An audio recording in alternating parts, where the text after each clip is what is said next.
Ajaibnya ubi kentang dapat menghasilkan tenaga elektrik, percaya atau tidak. Selain itu, dapat menghilangkan karatan pada besi. Dan ia juga dapat menghilangkan bengkak-bengkak pada mata. Dan selain itu, ia juga dapat mengilatkan kasut. Untuk mengetahui lebih lanjut, mari kita belajar Bahasa Melayu tahun 4, tajuknya Kuasa Kentang. Objektif yang ingin dicapai pada hari ini, cikgu mengharapkan anak murid dapat menghasilkan draft, menulis karangan berpandukan kerangka dan gambar. Dan sudah pasti kemahirannya iaitu kemahiran menulis.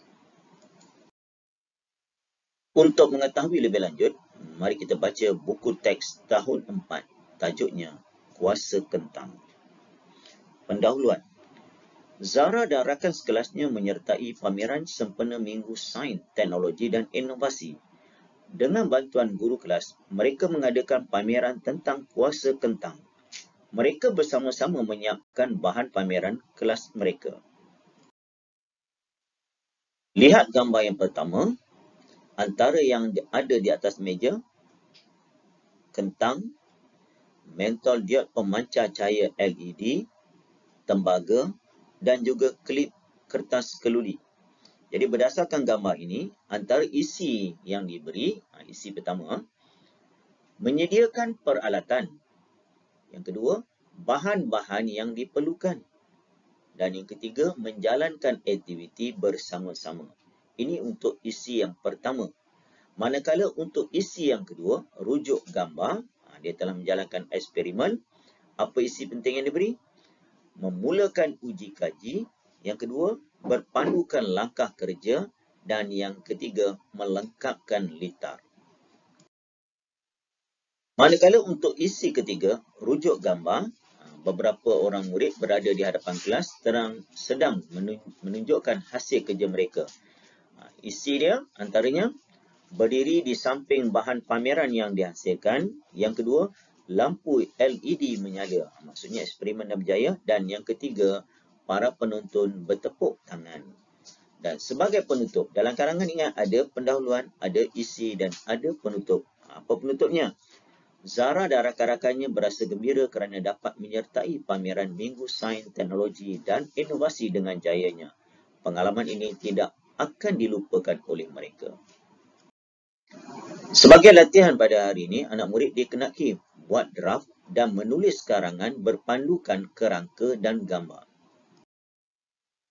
Ada 3 isi yang diberi, ya. Isi pertama, isi kedua dan isi ketiga. Ini merupakan kerangka dia. Isi pertama, Zara rakan-rakannya menyediakan peralatan. Yang kedua, antaranya bahan-bahan yang diperlukan ialah ubi kentang, mentol diod, pemancar cahaya LED, kepingan tembaga, klip kertas keluli dan wayar. Dan yang ketiga, untuk isi pertama, mereka menjalankan aktiviti bersama-sama. Itu draft untuk isi pertama. Manakala draft untuk isi kedua, antaranya Zara dan kawan-kawannya memulakan uji kaji mereka. Seterusnya, mereka menjalankan uji kaji berpandukan langkah kerja yang dibuat.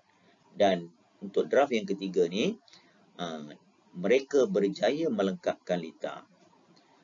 Dan yang akhir sekali, untuk draft isi ketiga. Antaranya, Zara dan rakan-rakannya berdiri di samping bahan pameran yang dihasilkan. Berikutnya, lampu LED menyala dan para penonton bertepuk tangan. Apabila kamu dah ada draft begini, dia lebih mudah untuk menulis karangan dengan lengkap. Susun draft dulu. Cikgu harap anak murid telah pun bersedia untuk pembincangan jawapan. Ini contoh cikgu bagi. Perenggan pertama. Zara dan rakan sekelasnya menyertai pameran sempena Minggu Sains, Teknologi dan Inovasi. Dengan bantuan guru kelas, mereka mengadakan pameran tentang kuasa kentang. Mereka bersama-sama menyiapkan bahan pameran kelas mereka.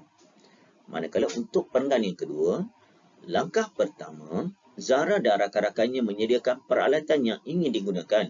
Mereka juga menyediakan bahan-bahan yang diperlukan. Antara bahan yang diperlukan ialah ubi kentang, mentol diod pemancar cahaya ataupun LED, kepingan tembaga, klip kertas keluli dan wayar. Kemudian, mereka menjalankan aktiviti bersama-sama. Untuk perenggan yang ketiga, kemudian Zara dan kawan-kawannya memulakan uji kaji. Mereka menjalankan uji kaji berpandukan langkah kerja yang telah dirancang bersama-sama. Mereka melengkapkan litar uji kaji. Dan untuk perenggan yang keempat, Zara dan rakannya berdiri di samping bahan pameran yang mereka hasilkan. Lampu LED terus menyala. Para penonton teruja dan bertepuk tangan kegembiraan. Zara dan rakan-rakannya berasa gembira kerana dapat menyertai pameran Minggu Sains, Teknologi dan Inovasi dengan jayanya. Pengalaman ini tidak akan dilupakan oleh mereka. Sebagai kesimpulannya, ubi kentang bukan sekadar untuk dimakan, tetapi ada juga kelebihan yang kita tidak tahu. Sebab tu kena belajar. Okay, itu saja perkongsian cikgu pada hari ini. Kita jumpa lagi dalam tajuk yang seterusnya. Assalamualaikum, selamat sejahtera semua. Bye-bye.